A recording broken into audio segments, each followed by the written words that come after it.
Hey folks, it's Marvin Cash, the host of the Articulate Fly. On this episode, I'm joined by Pennsylvania young gun Brendan Ruch. We talk prespawn smallmouth, tying predator flies, and his newly launched guide company, Ruch Angling. I think you're really going to enjoy this one. But before we get to the interview, just a couple of housekeeping items.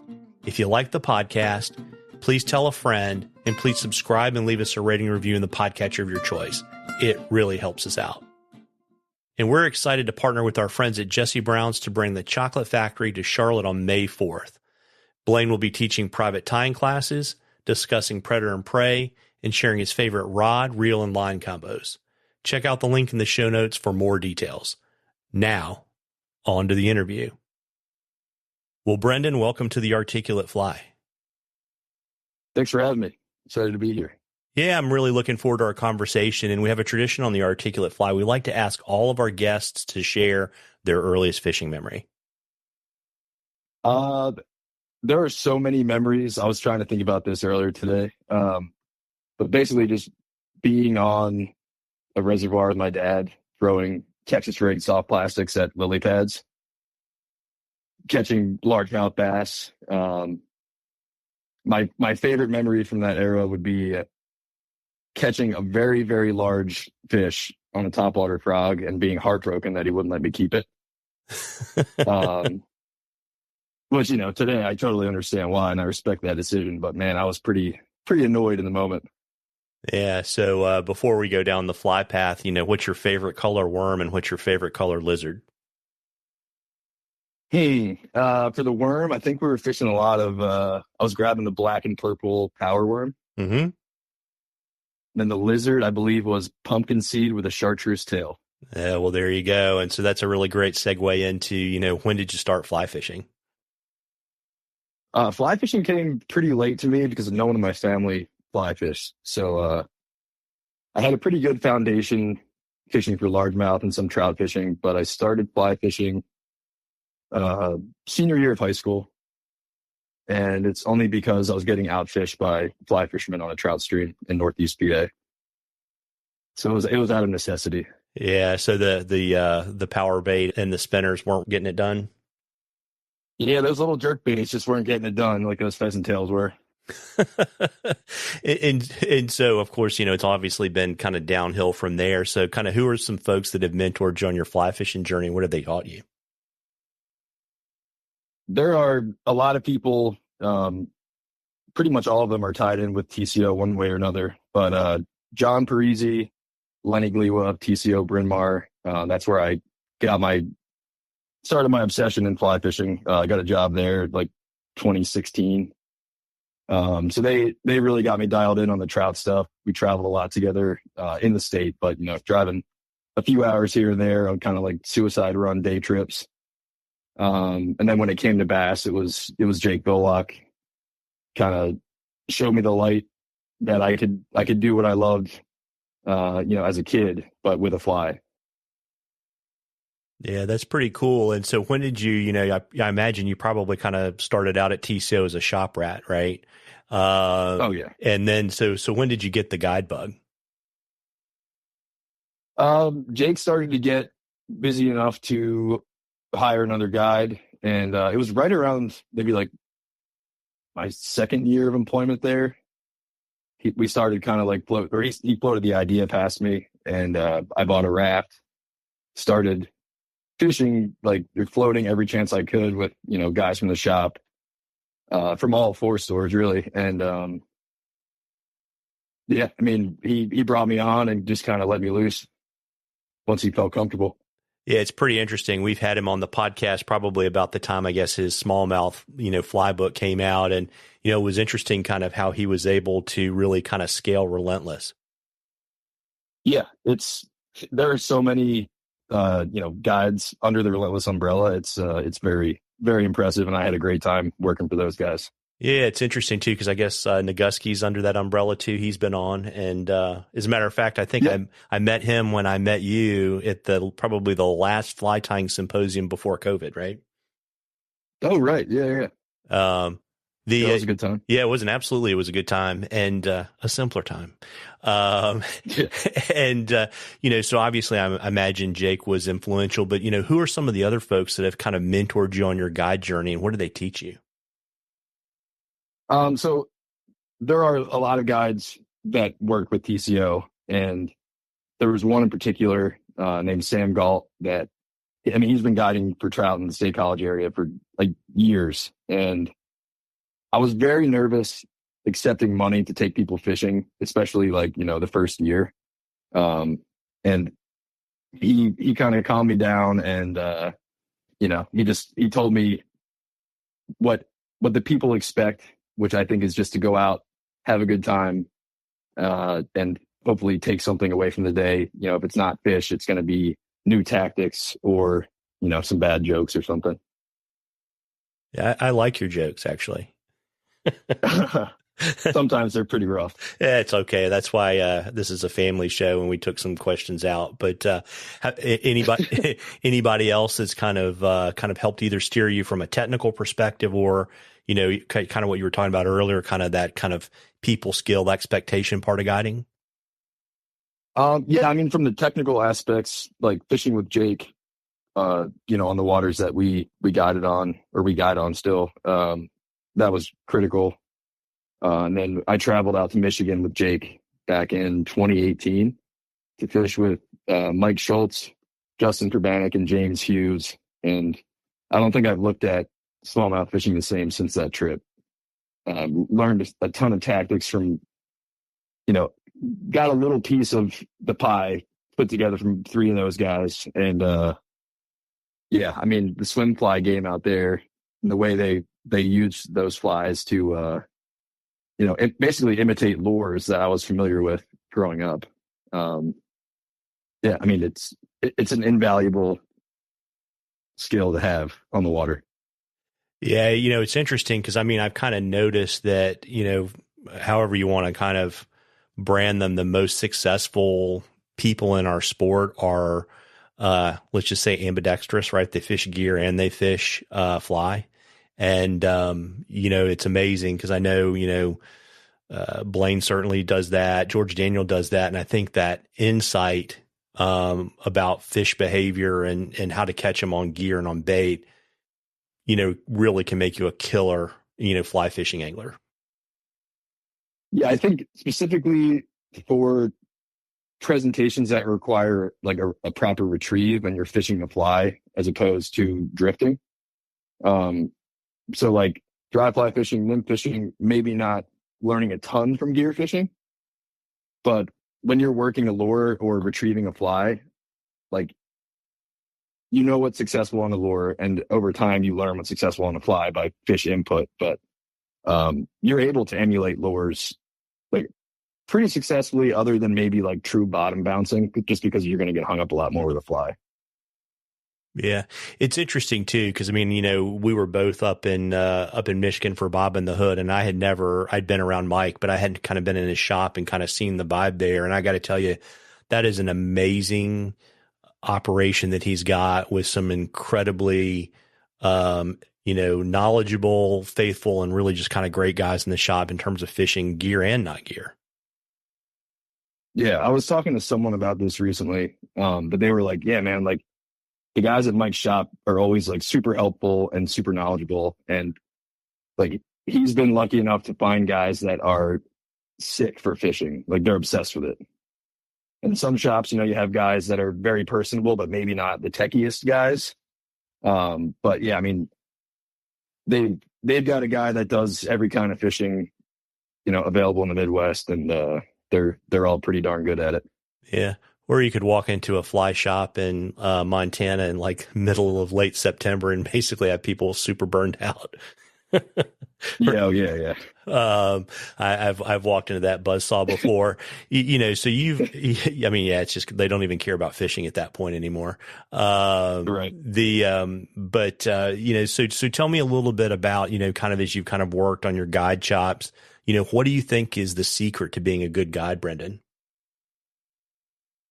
I think it's being malleable and trying to be, what the client wants you to be in that moment. I mean, especially when you're dealing with people that you've never met before, or maybe you've only chatted with on the phone briefly. Like from a personal standpoint, like, it's essentially, you're in customer service, from the customer side, and the fishing is separate, in my opinion.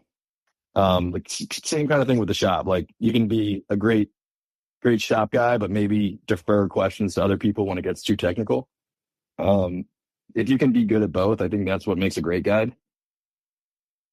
Got it. And do you have a type of angler that you really, really like? I know you like, you like to fish with everybody, but I mean, is there a particular type of angler that you like to get in your boat that you're like, this is going to be an exceptionally special day? Like, I know some people like to teach, some people like teaching kids, is there anything like that really gets you stoked for a day out?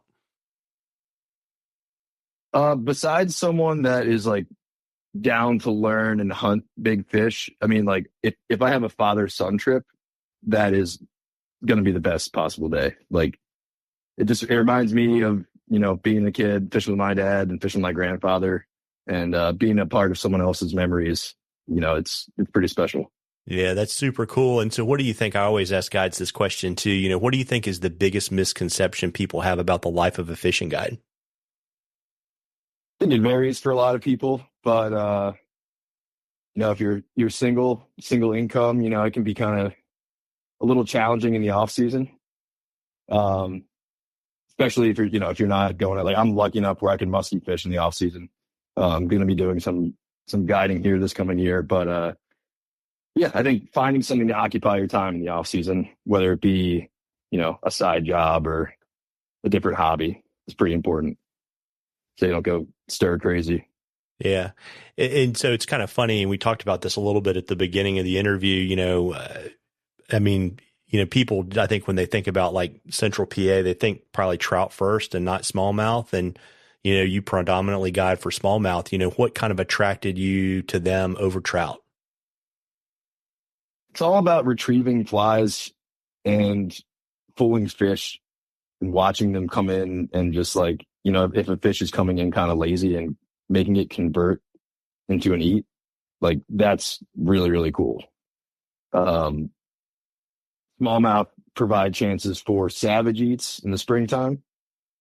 But you can get some sick eats in the summertime, subsurface too. But then in the summer, you can fish poppers aggressively, watch them crush a popper or a whopper plopper if you're savvy. But they'll also sip. The biggest fish in the river is going to sip a cork bug or a foam like Mr. Wiggly or something. So for me, it's all about being able to actively retrieve the fly, and you're just a huge part of why that fish is eating. Yeah, it's interesting. I mean, the kind of the summer bug thing, I mean, it's insanely frustrating to watch those guys skate for like 6 or 8 feet behind a popper. And you twitch it and then they disappear, which is kind of a bummer, right? Yeah. Yeah. And you could twitch it and have the fish do a 180 after it turns around, or you could have a fish spook off of it. Yeah. I think that's kind of the cool thing about summer is like each fish shows its individual personality when you're bug fishing. Yeah, it's interesting because, kind of where I grew up, kind of fishing the James and the Maury and places like that. It's that heat is just so brutal, and I have people kind of, up in the mountains or maybe up where you are, they tell me that it's not as humid and hot. But, I always say, in July and August, you're not in the shade and the fish are. Yeah, exactly. Yeah. And it makes, 95 degrees and high humidity makes for a pretty grim outing, but yeah, it's good stuff. And, it's interesting too, because we were talking before we started recording, Brendan, about kind of the regional differences in smallmouth fisheries. Like I know, the timber creates a certain element, in Michigan, for example, there's seasonal differences, based on how far north or south you are and kind of how big your water is. How do you, what do you see, I guess, in Pennsylvania that makes your smallmouth fisheries different than, say, Michigan and other places in the country? I think the lack of dams in the South Central PA region, like wood moves around a lot. We have a ton of ledges on every body of water I fish, some more than others, depending on the float. But you have bottom structure that's going to hold fish from bank to bank. Like some people go out there and pound the banks. You can go out there, you can fish left bank, middle. Sometimes, the other bank's going to be good too. But the fish are going to be very spread out because there is structure almost everywhere in a lot of places, like on a lot of floats. So yeah, learning those ledgy sections during low water seasons is crucial, because then you can hit those spots when the water's high and green and still be productive when they're not on the banks or per se.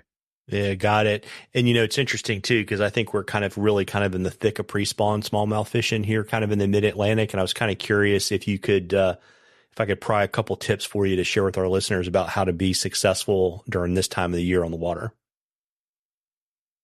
Yeah, I think the most common mistake I see this time of year from people coming on the boat, and it could be friends, fellow industry guys, like the fly has to maybe kick twice, and then pause long enough for those fish to want to move out of their lie and eat it. Like we haven't really hit over 52-degree water temps yet. So like fishing has got to be slow right now. And when I have a guy that can really dial in like rod tip movements or even like an aggressive upstream mend into his presentation, usually that's when we're going to have the most success that day. Got it. So it's almost, the fish are kind of sluggish. And so you kind of have to kind of bonk them on the nose a little bit and kind of piss them off to get them to eat, I guess. Yeah. I mean, it's kind of just like imitating a wounded fish. It's going to kick side to side. And then right now we're fishing a lot of like circus peanuts. Personally, if I'm going out right now, I'm fishing a Leggy Boi every time. Because I think that's kind of filled the circus peanut role in my arsenal. But you're able to fish that fly as fast as you want or as slow as you want. And if you add enough legs to offset the weight in the fly, that thing's going to glide, hover, and then start to drop real slow. But it's always going to stay where you want it to stay as long as you give it slack or tension. Got it. I was getting ready to say, so really the attraction for that fly is really the ability to kind of hang it or suspend it. Yeah. Yeah. Yeah, definitely. Like an unweighted changer and a sinking line isn't going to get you the same results that you can get with an intermediate line and a weighted fly that it's weighted, but there's so much drag from the legs and the brush head. And, if you tie the body pretty dense with the feathers, like you can make that fly hang there, and that's when they're going to swim through at this time of year. Like they don't want to see that thing dive into the bottom or being stripped, perpendicular from the bank or something like that. Got it. And for people that I guess aren't familiar with the Leggy Boi, I guess kind of the way I kind of think about it is it's kind of like a feather changer with a bunch of legs on it. Yeah, totally. Yeah. So I fish them with like a pretty long, stiff marabou tail. So if I can find marabou feathers, like maybe like the, short stubby ones, still like uniform and good quality, but they have a little bit thicker, like vein or stem. Mm-hmm. So I'll tie 4 of those in, and that allows the tail to whip a little bit more like rooster tail, but still swim and undulate on those long pauses. Yeah, it's almost like you want the marabou that you don't want for kind willy boogers. Yeah. Like I don't want it to be too sparse. Otherwise, you don't really get as much of a kick if you're hard stripping it. And so for you in pre-spawn, when do you expect to kind of to see the bass kind of, move from pre-spawn to spawn at kind of what's the water temperature that you kind of set, like, we got to leave them alone for a little while and go chase trout or go do something else? Usually it's right around like April 15th here. And, like as you become more familiar with the body of water, where the beds are going to be. So, you can row over there and say, oh, yep, there are 2 beds. And then, go on about your way, like fishing the middle of the river or fishing current seems. But yeah, I'm anti messing with bed fish at this point. Like, not necessary. You're still going to find fish that are either post spawn or pre spawn while other fish are on beds. Yeah, I think it's a tough thing too, particularly kind of like where I grew up and fished in Central Virginia. We've had, probably most years out of the last probably 8 to 10, we've had these scouring floods during the spawn. Yeah. And so kind of whatever you can do to leave them alone so that there are a few more in the river, I think is a good idea. Yeah, for sure. Yeah. And, if you're bed fishing, I feel like what you're doing is testing your accuracy at that point. Because if something falls on the bed, like the fish is going to move it. It's just what they do. They're like programmed to do that. Yeah, it's kind of interesting. I don't know. Did you go see the F3T movies? And there was one about them, and then they were basically fishing for peacock bass on beds. I did not see them this year. Yeah, it was kind of interesting. I was like, that's kind of weird. I mean, something that most fly anglers generally won't do, but I guess to each his own. I don't have a movie though, so yeah, not yet. Well, it's coming, folks. And so the interesting thing is you've got you've kind of gone out on your own. You've got Ruch Angling, and so I'm always curious too to kind of, you've had time to kind of build, kind of what you like your daily program to be. Why don't you let us know a little bit about kind of what a day on the water is like with Brendan Ruch?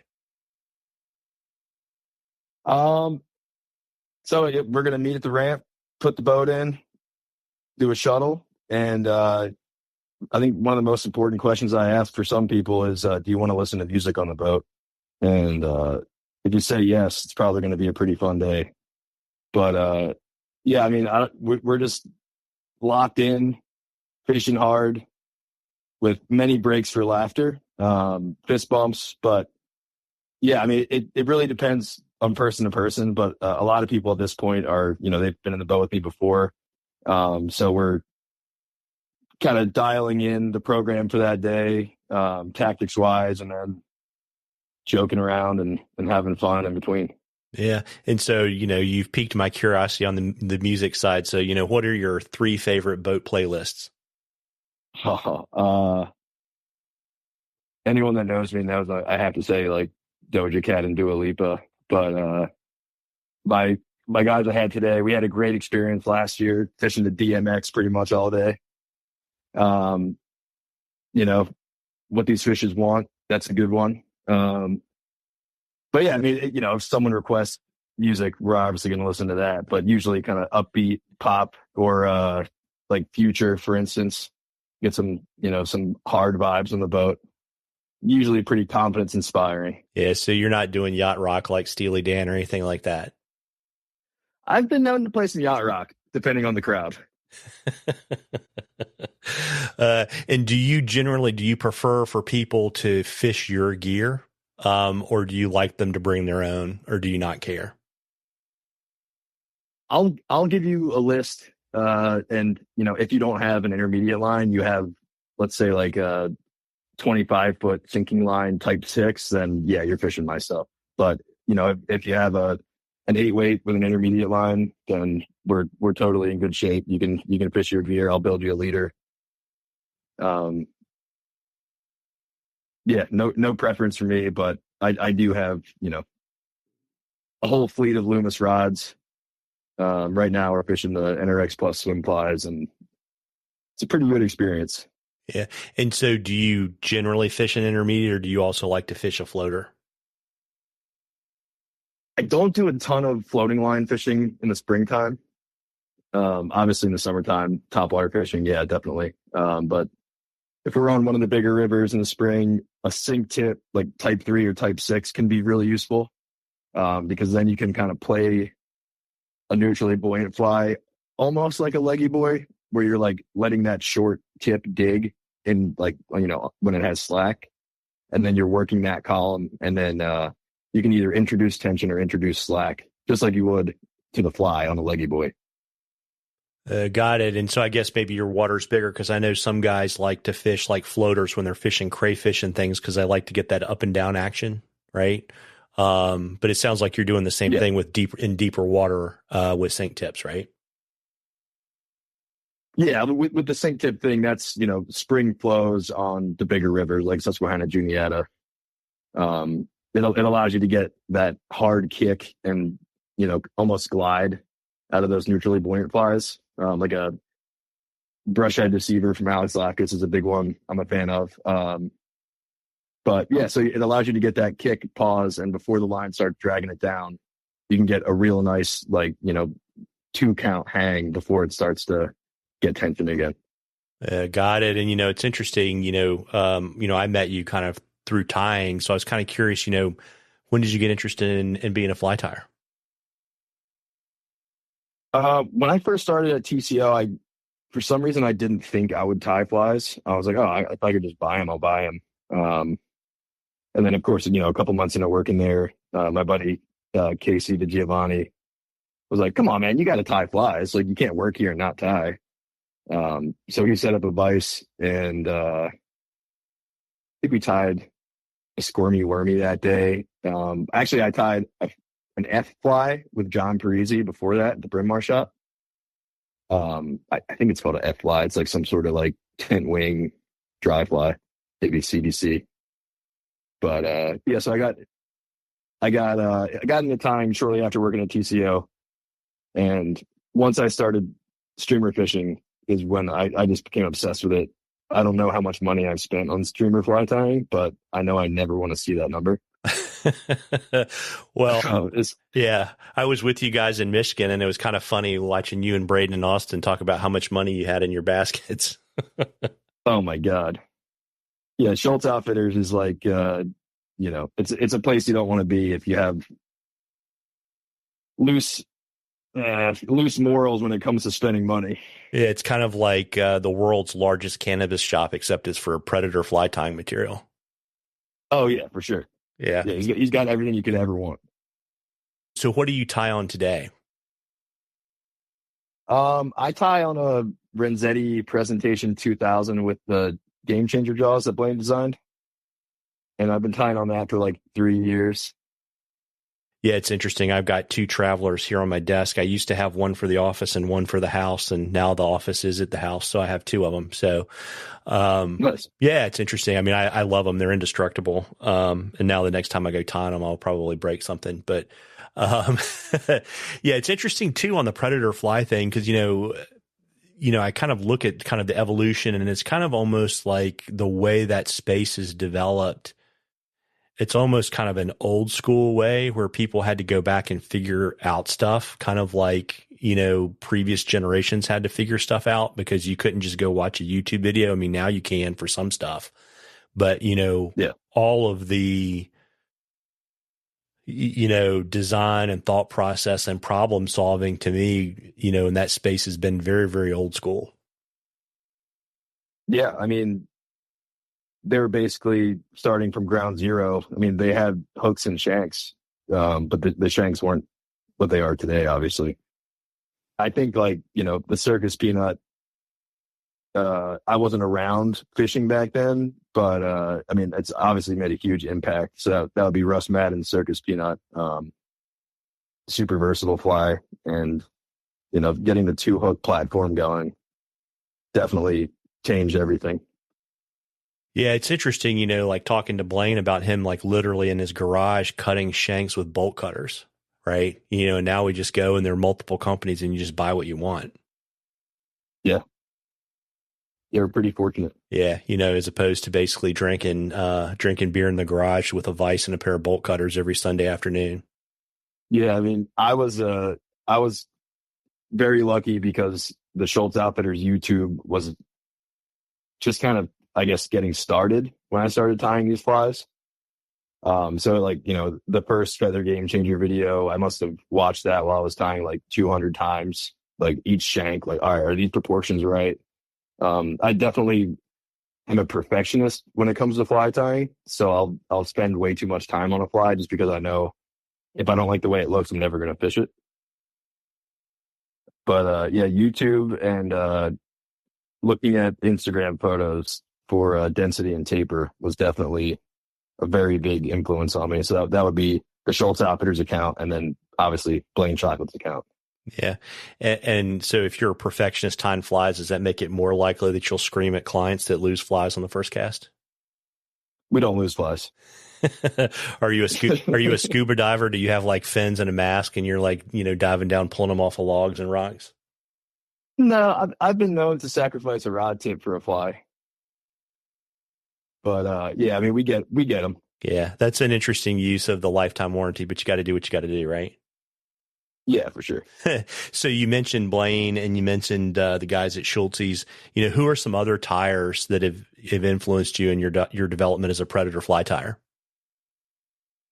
We're going back to Michigan, and it's going to be Russ Madden and Alex Lapkus for sure.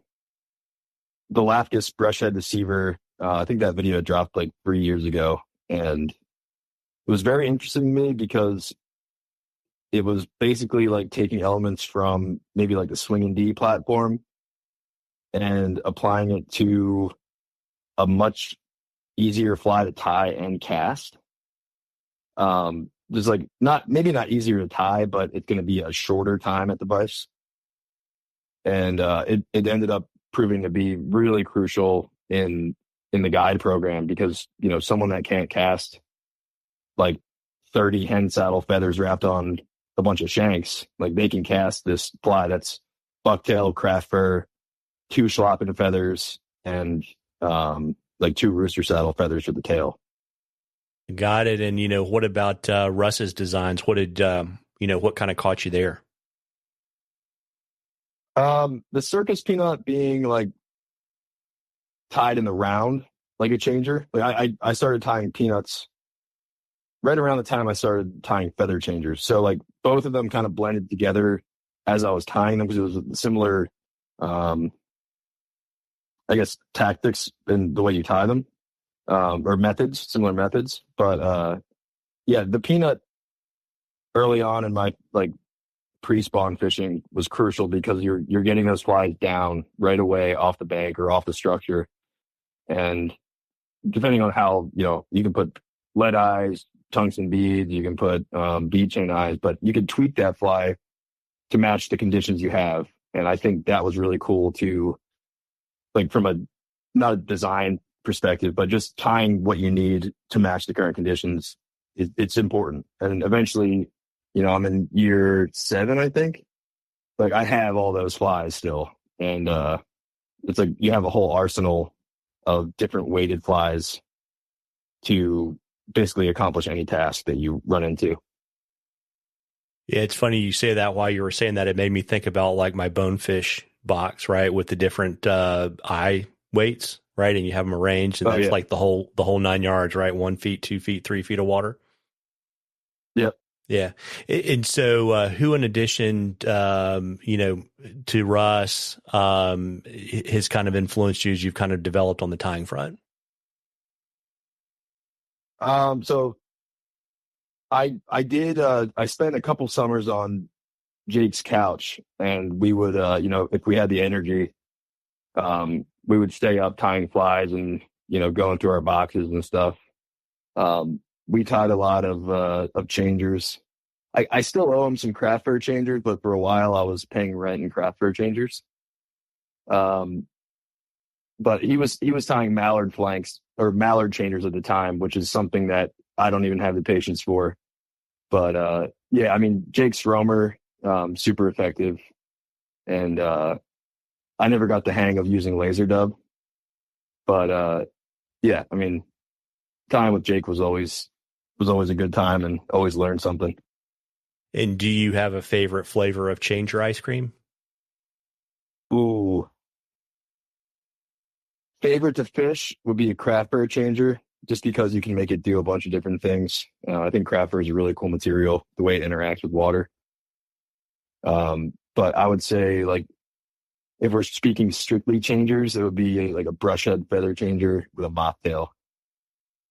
Maybe a 3/16 tungsten bead. Yeah, it's because you like the kick, right? Yeah.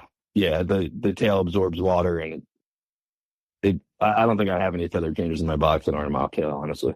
Yeah. Interesting. And so, kind of as you've evolved, I mean, are there any, kind of patterns or techniques that you're known for? I've never designed a fly, but I would say if someone knows me through fly tying, they know that I'm tying Blaine's flies, Joltis flies, and Russ and Lapkus. They're the big four that I'm tying at shows, or if you're at a show, you'll see my box. It's going to be mostly flies from those guys or variations of. Yeah. And you've told me that you're kind of tying flies to solve problems, which is what guides do, right? What are kind of the core, fishing problems or presentations that you're looking for smallmouth that you like to tie around? Well, a problem that I run into often is, if someone can't do the rod tip movements that I mentioned earlier mm-hmm. to move their fly, especially in a spot where I want to get more than one cast, like I'm slowing the boat down slower than the current. Tying a fly that's basically the Leggy Boi has solved those problems for me, but tying a fly that's able to stay down while they're stripping and still kick under tension. So someone might not be able to do the right, Kelly Gallup jerk strip, but if they can get that fly to at least kick, and then maybe stop with more of a trouty mend, then that's still going to be effective. Got it. Any other, situations, either kind of specific triggers you like for smallmouth or other kind of, we'll just say, angler assist issues? The angler assist aspect of just casting these flies, a lot of people that come out and it's their first time casting streamers, they're not going to be able to cast a game changer off the bat. So single hook flies, like the Roamer, or articulated flies like that Alex Lapkus brush-head deceiver, those flies are crucial because they're easy to get them to kick, especially the Lapkus fly. Just because that little brush head pushes water like a Buford and the back end just kind of whips around. So it's very simple to get that fly to kick, but it's also easy to have someone deliver it where they want to deliver it. Because if they can't get the fly there, then, why do you even have a game changer on? Yeah. Then you have to listen to Steely Dan, right? Yeah, or maybe the Smiths, because we'll be a little sad. Yeah, you could kill yourself if you listen to that stuff too long. So what is it that you see you see with the changers that people have problems with? Do they generally false cast too much and they dry the fly out and it becomes air resistant, or is it just the entire thing of not having not having really practiced fishing, casting big streamers before? Yeah, I think it's a combination of a lot of things. The number one thing is probably that I tie a pretty dense fly mm-hmm. for the most part. So if you buy a fly from the chocolate factory, will it be easier to cast than a fly that's in my box? Probably. And I'm tying them dense just to get the most action out of them that you possibly can, just to divert that water. So, if you're tying them dense, that would tell me, right, that probably most anglers, they're going to hold a lot more water, right? And so they basically have, it's almost like a rock spinning around at the tip of the rod. If they're not really smooth, it's really kind of hard to kind of get a good forward cast and a back cast, right? Yeah, most people, especially coming from or living in an area where trout is a predominant fly game species, most people are at most used to casting an indicator. So teaching someone timing is very important, especially, their first time casting streamers, turn your head, watch your back cast. That's crucial. But yeah, I think, some people don't have, maybe they're not locking their arm up in the right way to stop that rod when that fly pulls back on them or something. But there are a lot of little issues we can work out on the boat. But for some people, a very small percentage of people just don't get the changer. They get the Lapkus fly. Yeah.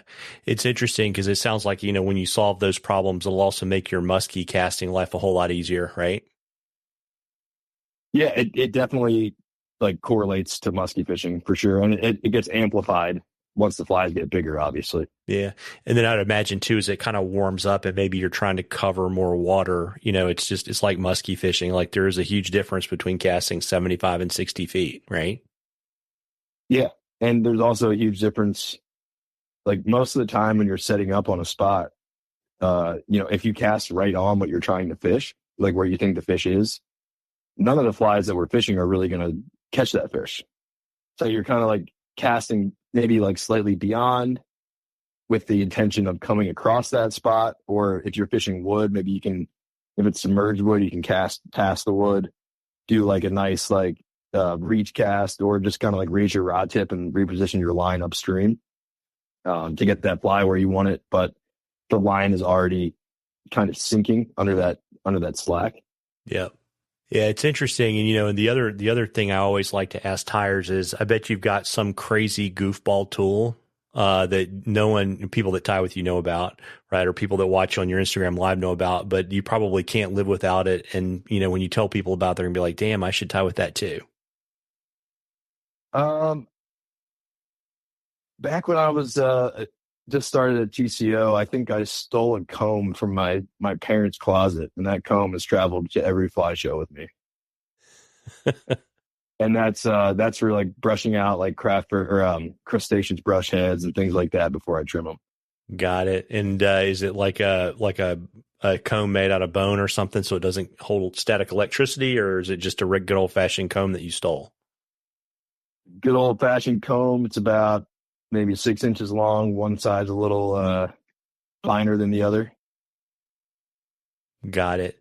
And I know that I occasionally see your patterns for sale at Schultz Outfitters. I mean, are there other places where people can see your patterns and buy them? As of right now, you can only see them on the boat. I'm working for one of my clients in the off season, so the tying orders are closed. Unless you really want one. But yeah, I was very fortunate to be able to, have flies in Schultz's shop. That was really cool. But selling flies it's also getting tougher just due to the shortage of materials and the realm that I'm in. Like hen saddles are nearly impossible to find. Yeah, got it. And also too, I mean, it is insanely time consuming, and there's all kinds of stuff that people that buy flies don't understand, like federal excise tax and all that kind of nutty stuff that, makes it a little bit less fun than it should be. So I guess maybe, kind of watch maybe, Schultz Outfitters and see if like maybe for Bob in the Hood, maybe you tie some flies or something like that. But otherwise they need to come fish with you and make you listen to Steely Dan and the Smiths until you cough up a fly. Yeah, I mean, if you catch a 20-inch fish and you ask for a fly, you're probably going to get that fly. Got it. Kind of like as a little trophy. Yeah, there you go. 100%. I've got a few of those. As a matter of fact, I've got a circus peanut in a hat from Montana. Oh, nice. Yeah, for sure. So before I let you go, Brendan, is there anything else you'd like to share with our listeners? Yeah, you can find more at Brendan Ruch on Instagram. Website's not up and running yet, but it will be ruchangling.com. But I'm very happy to be on here. I feel very fortunate to be in the position I'm in right now, working for myself. Lots of good friends across the industry. And I'm just looking forward to see what the future holds. Yeah, for sure. And you also have been known to do some Instagram live tying stuff too on your Instagram channel, right? Yeah. So I recently have been doing live tying with Log Jam Fishing Company, good friends over at Log Jam, and that's been like Tuesday nights at 8:30. But they'll post whenever we do a live. That might change at some point. Got it. And so, your smallmouth guiding up in central PA, kind of what does your season look like? And, when do you head to Virginia to do the muskie fishing? So my season in Pennsylvania usually starts mid-March. I was down in Virginia for mid-March this year, so I got back the last week of March, and the whole springtime flows, pre-spawn, post-spawn fishing will go from then until about sometimes the first week of June if we have good water. And around that time, we'll switch over to more summer tactics. Go to some bigger water, fishing ledges, things like that on the Juniata or the Susquehanna. And from then, we move into topwater season and, fishing crayfish, weighted flies. And that runs until the fall. And it seems like really far away right now, but we'll be there in a heartbeat. Yeah, and then I guess probably like a couple weeks before Thanksgiving, you'll head to Virginia and kind of guide that season out until you start all over again, right? Yeah, I'm not sure if I'll be working full time down there for those guys, but I'll be down there on an as needed basis, especially for group trips. Yeah. But yeah, I also do work with Virginia Trophy Guides, Josh Lafferty and Captain Austin Conrad, along with Braden Miller. Yeah, Skippy Britches. Yeah. Well, that's awesome. And so, you want to let folks know, your preferred way. Obviously we've got the handle for your website and Instagram, but what's the best way for folks to get in touch with you if they want to get on your guide calendar this year? My phone number, give me a call or shoot me a text would be number one for sure. And then email is going to be ruchangling@gmail.com. RUCH is Ruch. Gotcha. And I will drop your cell phone number in the show notes so everybody can get to that right from the episode. Great. Thank you. Awesome. Well, listen, Brendan, it's been fun having you on, and look forward to seeing you on the water at a show soon. Yeah. You have to come up. Absolutely. Thanks for having me. You bet. Take care. Yeah. Take care. Well, folks, I hope you enjoyed that as much as we enjoyed bringing it to you. Don't forget to check out the link in the show notes for the Chocolate Factory in Charlotte on May 4th. Tight lines, everybody.